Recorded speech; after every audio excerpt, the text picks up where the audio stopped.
It was this.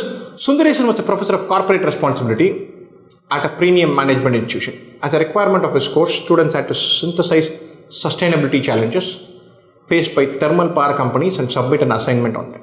Nice. CSR project and discuss about that. So it was an individual assignment. Some students sought permission from Sundarsen to work on the assignment as a team. They said, look, we want to work in a group of 2 or 3. This actually is a rather important point. We'll come back to this. Sundarsen knew that collaboration fosters peer learning and therefore allowed them to work in teams. Look, if you work in teams, maybe you get value from each other, go right ahead. However, he mandated that the team should not exceed 3 members. Otherwise, there will be a bunch of free riders taking their own sweet time. While 15 students elected to work individually, 15 formed teams of 3 each and another 10 formed teams of 2 members each. 15 worked on their own, 5 into 3, 5 into 2. 15 1-member teams, 5 3-member teams and 5 2-member teams. Nice, equally split. Not equally split, more or less there. As assignment deadline came closer, Sundarsen was approached by Abbas Varram, who chose to work in a team of 3 members. He informed Sundarsen that Venkamma, his team member, distressed by the death of her grandmother, could not work on her bit of the assignment. Abbas requested for a deadline extension so that she could finish her part of the assignment.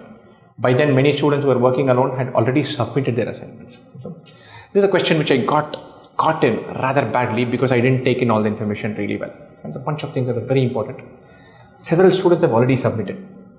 So, he is coming in rather late with this. And so, assignment deadline came closer, probably a 30-day deadline, he's coming with 3 days to go. It's rather late on this. I didn't grab this. This part especially accentuates that thing, because some of them have already submitted. Right? So he's coming late in the day. It's important. Second thing, though it was an individual assignment, some students sought permission from Sundarsen. Not like it was designed as a group. It was designed for each person to be done individually. And then some members said, look, we will form groups of 3 or 2. Sundarsen said, okay, do it. This part is the most crucial. Some have already submitted, he's coming late in the day. It's 2 things that I completely missed. Which of the following actions by Sundarsen is the most appropriate given the circumstance? Give the students a deadline extension, but add an extra assignment for the team as a new requirement. So basically say, okay, I'll give you 4 more days, but complete a little bit more. And so I like this because you're being kind to the students. It's a group project, and then one person is not able to pull their weight because of something that came up. The other 2 are not able to cover for this person. And therefore, give them a little bit more extension, but say, hey, I'm giving you an extension, but I need something more from you guys. Give them something extra. I like that option. Disband the team and ask each student to work individually. Late in the day to do that becomes they form the team, they should deliver as a team. They agreed for this, they signed up for this. So I'm not going to say break everything up and start all over again. So not a fan. Because it's late in the day. It's very clear that for a large enough deadline, a small enough time is remaining. Some students have already submitted. I don't want to disband it and say each of you submit alone, because the 3 members might have depended on somebody else to deliver something for them. They're going to end up submitting the same project in some hodgepodge form. I don't think that's a viable solution. Warn Abbas that such issues should not be flagged to the professor and should be handled within the team. I like this warn Abbas. It's very strong. It's basically the professor saying, look, I don't give a damn. You said you'll work as a team of 3. You give me the assignment. You give me the assignment 3 days from now. I don't care what happens to your team of 3. This is not my problem to solve. I didn't like this because it was rather severe. Right? Give extra time to Venkamma to work individually and ask the other 2 to stick to the original deadline as a team. This again I worried because it's a team project. How do you then say, okay, the 2 of you give me something and the 3rd one gives something else? If it's a team project, it's a team project. If it's an individual project, it's an individual project. Having a team project and having 2 people submit, the 3rd one doing that, then their accountability as a team is completely removed. So they're basically doing 1/3 of a project each. That's not what it is. A 3-member team committed to deliver as a 3-member team. and then saying you deliver 1/3 of the project each, that's like neither here nor there. So to disband the team, break the team up, work individually, give separately, no, not a fan. Extend a deadline for the team while imposing a 1 grade penalty for deadline extension. Well, this I liked. Look, you might have come as a team, you might have had extenuating circumstances, you come late in the day, and you're basically saying 1% didn't turn up. I would have liked it if they'd been given a choice. You can either get an extension with a 1 grade penalty or deliver and submit on time and see where it takes you.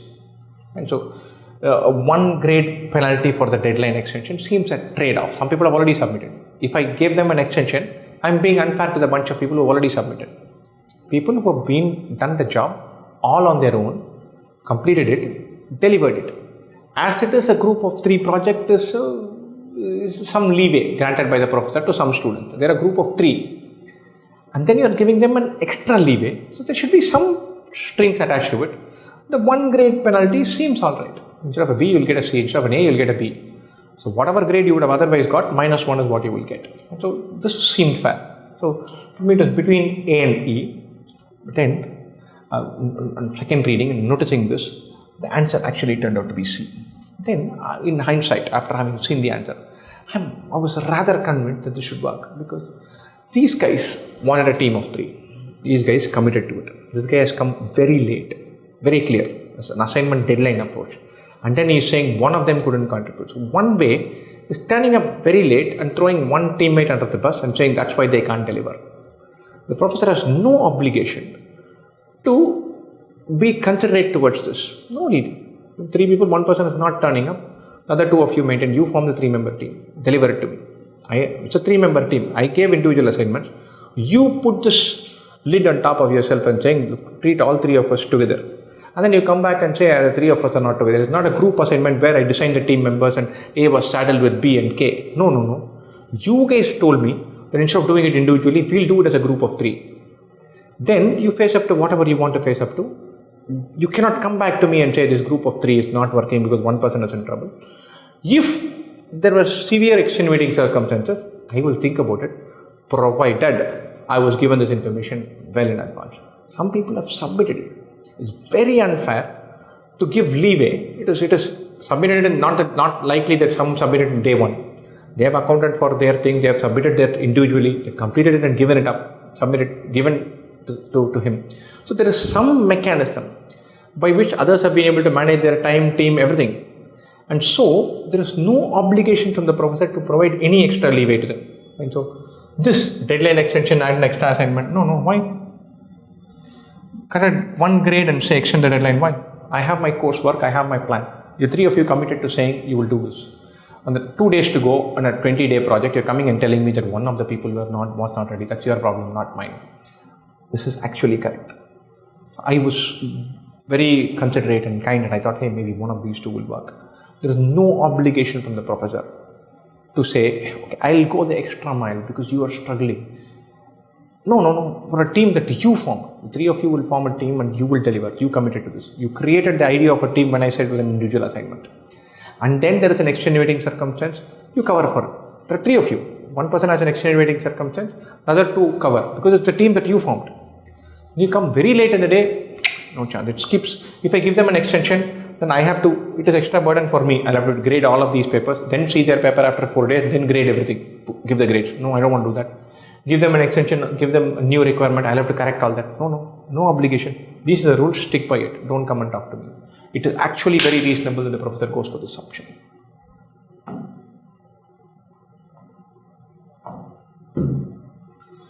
When Sundarsen was about to grade the assignments, he received a request from the class representative regarding the students who worked individually. The request was to give those students additional marks because they handled the entire workload. This would improve their course grade significantly. And this is important. Some people said I'll work in groups of 2, some have said I'll work in groups of 3. Others have said, look, I'm doing it all on my own.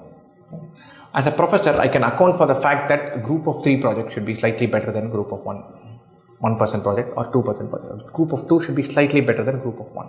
Right? I can account for that while I'm correcting.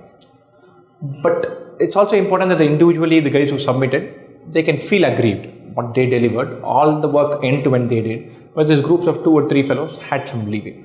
Right? But the one thing that I didn't like about this is the request from the class representative regarding students who worked individually. It is not done prior to submission. It's done post submission. It's like saying, look, I'm fixing an error post facto. I don't like that. The rules of the game should have been defined straight away. If they had said, look, some are working alone, some are working in groups of 2, some are working in groups of 3. You either tell us that the expectations are different, or you say group of 1 will get extra credit, or individual teams will get extra credit on day 1, day 2. The rules are defined.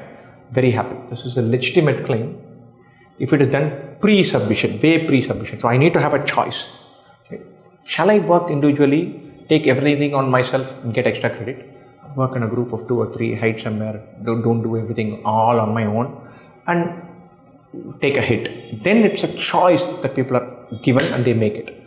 Right now it is post facto, after I submitted. If I had been a guy who was still a group of 1, group of 2, I can work really well, I am really good at this, my friend is really good at this, we create a kick-ass output and submit it. The professor should be impressed overall, both of us should get good grades. That's how I'm thinking if I'm working in a group of 2. Later on you come and tell me if you had worked as 1, you would have got a better grade. I don't want that. This information cannot be given to me after my submission. I have an issue with that. Right? Which of the following is the most appropriate action by Sundarsen to mark the assignment? Divide the total marks awarded to a number of team members. Brutal, cruel, can't happen. Then it's effectively a significant improvement for all 1-member teams. Post facto, they've been told this first day, okay, everybody would have been individual and said goodbye and taken it. Reduce marks for those who worked in teams by 10%. Again, post facto. All reasonable, but post facto. Treat both individual work and teamwork equally. Yeah, this is what I committed to. I cannot change the rules of anything after the fact. So maybe this is where I'll go towards. Give 10% extra marks to all those who worked individually. Reduce marks for those who worked in teams by 10%. Give 10% extra marks to all those who worked. B and T are same. Leaving out 1.1 and 0.9 and how they are different. Convert the assignment to a non-graded assignment because both the individuals and the teams worked on the same assignment. This is meh, like I won't even grade it. No, people committed to being graded. They did it, they did the work. No, choice C. And through this set, I got this feeling that anytime you're talking about professors and students, it conveys a message that look, rules we agreed to are important. Being clear in communication and settling for one is important. Solving your problems on your own after you have committed is important. Being accountable for the decisions you take and the team you own up to and being a part of that is important. So C it is. Everything gets treated equally.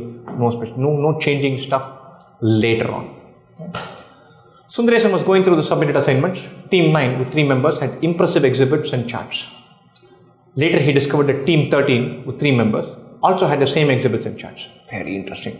Either one or both of them have cheated. He realized that one of the teams had copied from the other. Hence he informed both the teams that he would award an F grade to both the teams for copying. Later that evening, Ashi from Team 9 called and admitted to sharing exhibits and charts with Anvi of Team 13. Further, she mentioned that Anvi could not put enough efforts since she lost significant amount of time due to COVID-19. Thereafter, Anvi requested for help.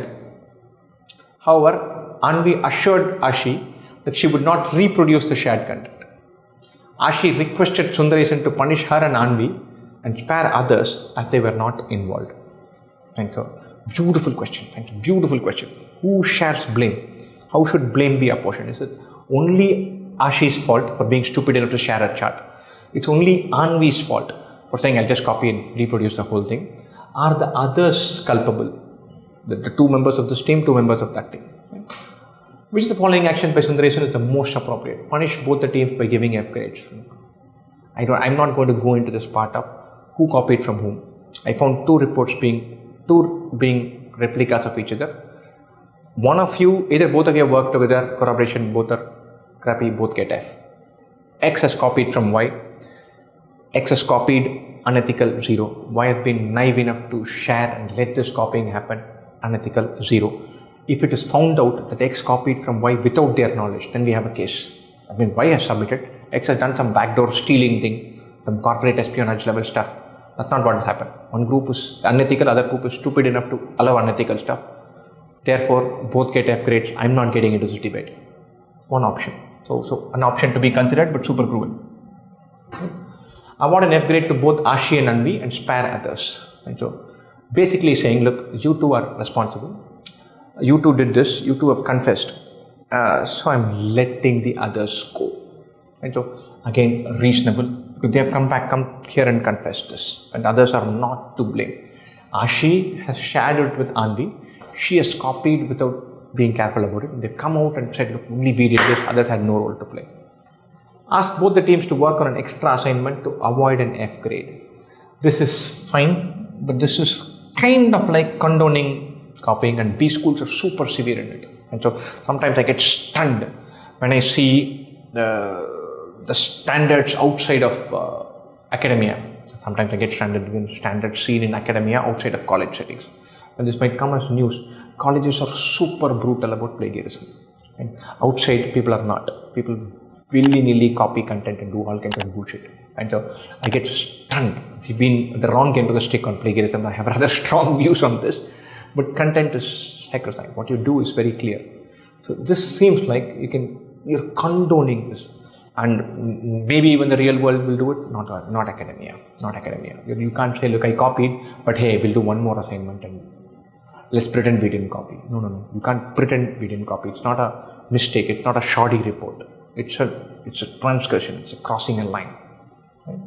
Punish Anvi with an F grade and spare others with a version of this. I don't know. I keep getting confused with names. And let me see who's copying, who's not. Ashi is the original and Anvi has copied. So Anvi has copied, give her an F grade and spare others. Ashi has been naive enough to share. I don't think she gets away scot-free. So no. Spare both the teams as such a confession is that no, academia is never going to look at it like that. Confession is probably, look, if I punish you, then I punish you. If you confess, then I punish you 5% less, not 100% left. And this is a serious issue. An ethical transgression on plagiarism is super serious. They'll throw the book at you. Right? So the correct answer is this. A. And the learnings for me was that anything which is an ethical issue, anything which is where plagiarism is involved, anything where copying, stealing, doing some slimy things are involved, there is practically no room to make a distinction. And as far as teamwork is involved and accountability is there, the team is a unit. The previous question and this one is super clear. It tells, I think Anwar saying, look, your team is your team. Don't come and talk to me about it. So the professor does not want to make a distinction between three members of a team. He does not want to say Ashi, Alpha and Beta are there. Ashi has made the mistake, not Alpha and Beta. No, it's your team. I'm looking at you as a team X. I cannot make a distinction between grades given to three members of team X. Accountability, responsibility, your ownership is to the team. There's no demarcating different members in a team. Accountability is shared and is with everybody. That's what they're telling us. There's no room for being light on ethical transgressions. And shoddy report, mark being cut, grade being cut, all right. But copying, not all right. We're not having that discussion. You've copied, you're dead. The three people in a group, one person has copied, all three are dead. One group has copied from another, both groups are dead. Three members in this group, three members in that group, all six are dead. I'm not having this discussion. Is what this is saying. That's probably a beautiful learning to take. In ethical transgression, you get the book thrown at you. No room for leeway. There's a group, all members in the group are individually responsible for the entire group's action. There's no leeway there either. And so one group is punished for copying, one group is punished for being stupid enough to let the copying happen. Both groups are punished, not individuals in the group being treated differently. That's the learning, at least that's the learning I got from here.